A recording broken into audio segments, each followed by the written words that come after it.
living on holy common ground, gives us a compelling motivation for building the beloved community of which Dr. Martin Luther King Jr. preached. The completed work is before the 21st century church in community. Now, let me just, for a moment, I want to talk about chapter 6, which is the approach, the Afrocentric approach to prophetic engagement. It became clear to me, and part of my story you'll hear, and I know that this was by divine design, that when I went to Morehouse, I met the dean of the chapel, who's still there, Dean Lawrence Edward Carter, who became my mentor.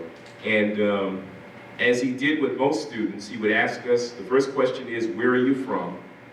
And his next question was, what's your denomination? And I said, I'm AME Zion. And he said to me, I think it is quite powerful that your denomination has chosen to keep African in its name. And I took it for granted. I never thought much about it. I just thought we were African because we were black. You know, that was our historical tradition. We just kept the name African, and it didn't occur to me until he said that to me, that there's real power in our name. Now, as you can imagine, in this multicultural environment that we live now, there are many people, even in our own denomination, in our local congregations, that have a problem with African being in our name. There are people that, and there have been resolutions presented to the General Conference to get us to change our name, or to take African out of our name. Of course, you all know enough about me to know that I'm a vociferous objector to us taking African out of our name. And there are several reasons for that, but I find it interesting that folk of all ethnicities have no problem being a member of the Roman Catholic Church. They have no problem. They ain't never been to Rome. Many of them can't find it on a map. They ain't been to Italy before, right? But they're part of the Roman Catholic Church. Not because they identify as Roman, but they identify with the tradition of the church, which they trace all the way back to Jesus Christ himself and to Peter, the first bishop of the church, the first pope. They call him the first pope of the church. And what I push in this book, and you heard me hint at it a little bit in the introduction, is that African has nothing to do with a race. You must understand that race is a social construct, and it was constructed really to profit slavery. Race was established so that someone could prove that one race was superior to another race. That's where race came from. Prior to slavery, you didn't hear conversations about race, right? So race is a social construct which is undergirded by capitalism. Right? And I don't have time to go into all of that. But African, as I argue in the book, African has to do more with a spiritual understanding, with a value system and morals.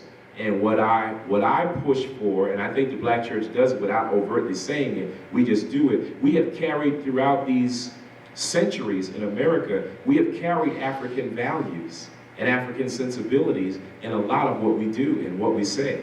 You don't even realize it, but we're more African than we want to admit. We really are. So as you'll read in this book, I talk more about what that means. Many of us know about Kwanzaa. So I use that as a grounding, the Nguzo Saba, the 7 principles of Kwanzaa, as a way to call the church to its own identity and responsibility to self and to community. Right? So that's really what that's about. So I want to read a little bit of chapter 6, and then I'll wrap it up, and we'll have some question and answer and dialogue.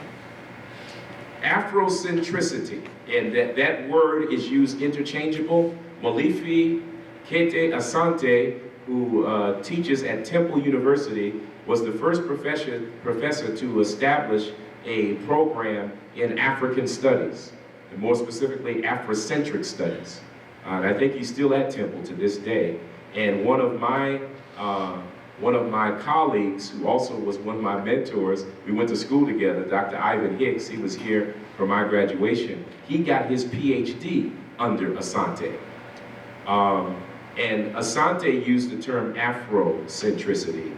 Subsequent scholars have preferred Afrocentricity because Afro, as you know, has been misconstrued to mean a hairstyle. And so subsequent scholars have decided to make it closer to Africa and say Afrocentric as opposed to Afrocentric. It really doesn't matter which one you use because they mean the same thing. So Afrocentricity is a necessary approach for African Americans dealing with the contemporary predicament of misery and melees in most urban neighborhoods, overpopulated disproportionately by black churches on most every corner. There is an explicit perspective necessary for arousing the consciousness of the preacher and the parishioner, the church and the community. J.D. Otis Roberts points out that Afrocentrism provides an alternate conceptual framework that offers the opportunity for African Americans to view reality. The questions that Roberts pose are significant because their focus is empowerment. And he notes, quote, "It entails a serious attempt to understand the manner in which Africans have viewed reality in their context of culture for thousands of years before they encountered the Western worldview. African Americans attempt to recover their classical roots through empathy, knowledge, and experience. Through new looking glasses, we peer into this Afrocentered world to observe what may be useful in our commitment to Christianity. What is useful? What must be rejected? What will enrich and empower our Christian way of life?" End of quote.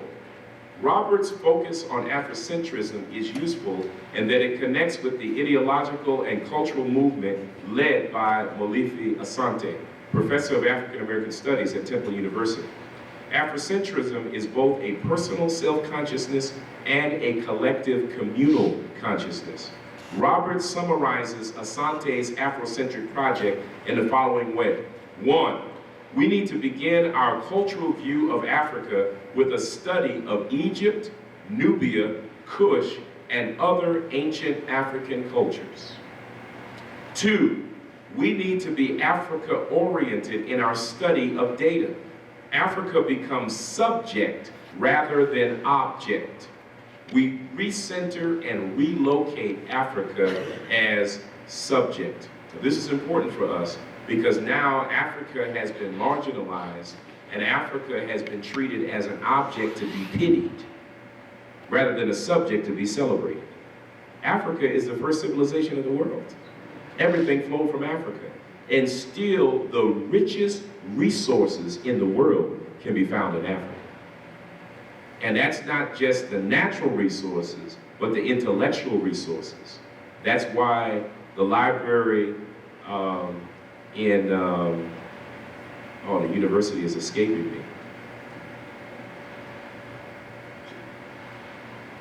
It'll come back to me. But the university that was raided by Napoleon and others was Alexandria had one of the universities, but the major universities escaped me. It'll come back to me. But anyhow, the point is that knowledge and intelligence and the sciences all emerged from Africa. And when you change your way of thinking about Africa, you change the way you think about yourself. You change the way you think about your people. Number 3, we need to lay claim to our own culture. We cannot divest ourselves of culture. We will either participate in our own culture or the culture of someone else. Number 4, Afrocentrists accept the multiplicity of cultural centers. They do not negate Eurocentrism except when Eurocentrism promotes itself as universal. And 5, one is to accept the Afrocentric outlook as a means for both belief and practice. While black theology is a vitally important resource for black churches that are true to their mission of liberation, as an academic discipline and practical guide, it is not inclusive of the necessary cultural and historical elements that account for African American identity.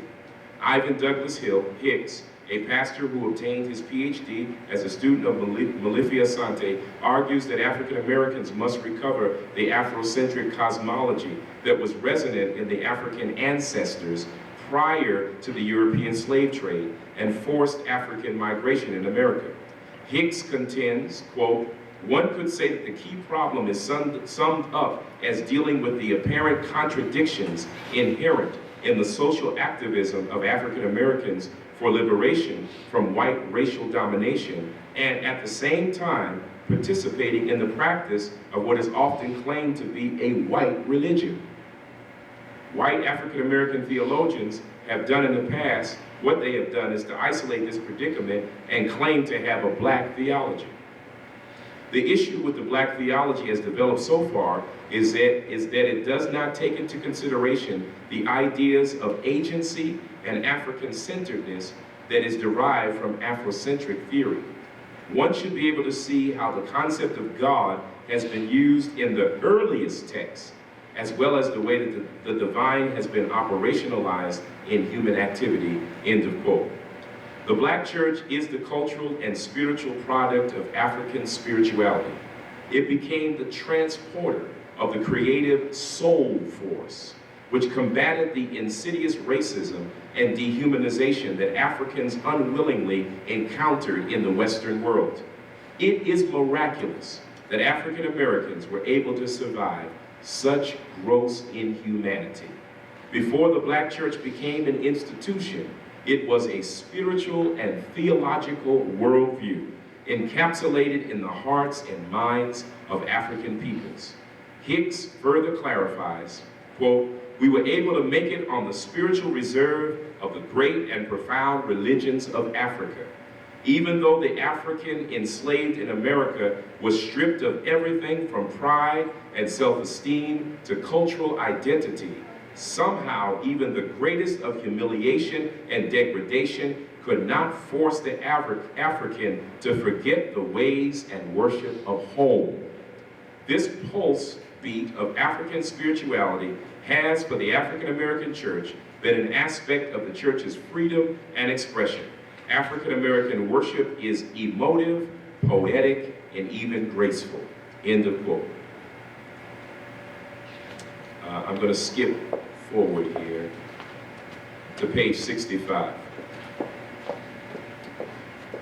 Afrocentric Christianity is an answer to both the academic and ideological system of subjugating African and African American beliefs and practices, and the existential reality of hegemony and oppression, race, class, and gender, that is upheld and defended with supposedly Christian arguments, or at least by professed Christians. Let me pause there for a moment.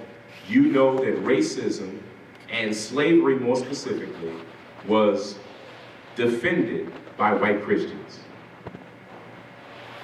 That's how crazy this thing is. That there were arguments beginning with the curse of Ham that said that black folks were supposed to be owned. And this went all the way through the 1800s, right to the Plessy versus Fort Ferguson. You know, all of this stuff about blacks being 3/5 of a human being. Those were Christian folk who were pushing that kind of stuff, right? So you can understand why Malcolm X and then Louis Farrakhan and others accused Christianity of being a white man's religion, right? So it became difficult for us to defend it when you look at the history of how Christianity was promoted in America and across the world. So it would stand to reason that we have to be able to develop some kind of African-centered argument for why we believe in God as followers of Jesus Christ and the Christian church.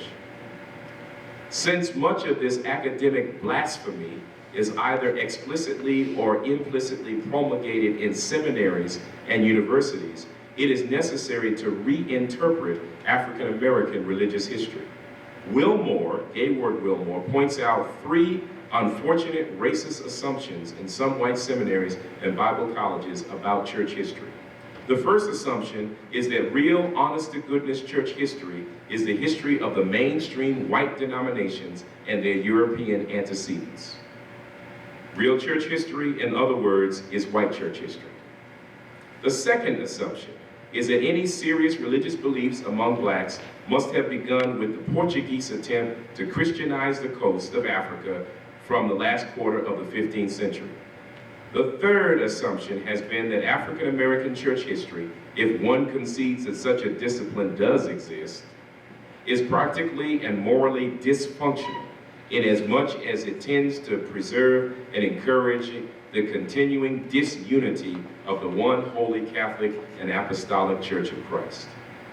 These assumptions point out some of the logical arguments presented by cynics and critics of Afrocentrism, who see it as superfluous and irrelevant to the Christian faith, not to mention the aims of liberation and social justice.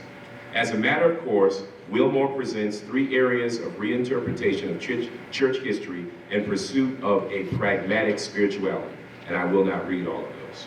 I'm going over to page 69. I'm almost done. The search for a holy common ground for the black church and black community can be rooted in three interrelated concepts that are useful for both parties: African spirituality, Afrocentric Christianity, and black liberation theology. This paper, or this book, explores later the concepts more fully within the context of biblical interpretation, historical analysis, and theological discourse. In order to reconcile the relationship and restore the communal order, a common language must be reestablished, and an ancient value system must be recovered and reappropriated. There exist today a few models of Afrocentric congregations which have succeeded in being authentically African-centered in identity and ideology, especially in their sense of responsibility to the African American community. They have achieved this, for the most part, in incorporating and appropriating the Nguzo Saba, or 7 principles of Kwanzaa. Kwanzaa is an African American holiday that ritually celebrates the African family, community, and culture, and serves as a fundamental way of reinforcing the bond between African peoples. The principles can be universally applied as values upon which an entire system of living, relating, and acting can be instituted for communal life. They form the basis of a holy common ground upon which to rebuild and restore a holy, holistic, and healthy community.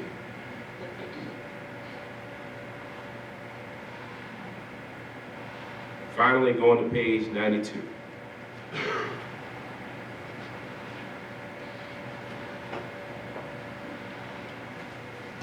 The Holy Spirit provides access to God and undergirds community. Hence, the beloved community that Dr. King talked about is related to the New Testament movement precipitated by Pentecost. It also has its roots in the paradise of Adam and Eve and the promised land of Moses and Joshua. We must envision a community with proper and perfecting relationships with God, others, and resources, human and material. Paradise can be conjured through the reestablishment of right relationships. Phil Reed describes the principles of Christian community development in this way, quote, "As we return to God's perfect plan for his creation in paradise, we find that not only did Adam and Eve have a relationship with God, but they also had a relationship with each other. The second chapter of Genesis closes with a wedding picture of Adam and Eve standing before God to become one flesh. In Matthew 19, Jesus refers to this created order to speak about the sacredness of the marriage bond. What God has joined together, let no man separate. In Genesis 3, this relationship also became a casualty of the fall. When confronted with his sin, Adam blamed Eve for his failure. The principle for Christian community development is that our efforts have to build up the family unit if we envision our communities as places where we are to experience some of God's provisions in paradise." End of quote. Thus, this seems to imply that Christian community development hinges on our relationship with God, The Bible says that these new believers had all things in common. The Holy Spirit had changed their perspective about mammon and materials. They began to share with one another as a radical community of followers of Christ. They spent their time and their resources on what would benefit the whole, not just individual members of individual families. They were to become a family of families. Sounds like CMI Bible study. Sharing their resources for the health and well-being of all. Now going over to page 95. Last paragraph on that page. Our communities need more resources. More money, more businesses, better jobs, better housing, and better schools. We have the power to improve our communities. But money alone is not the answer.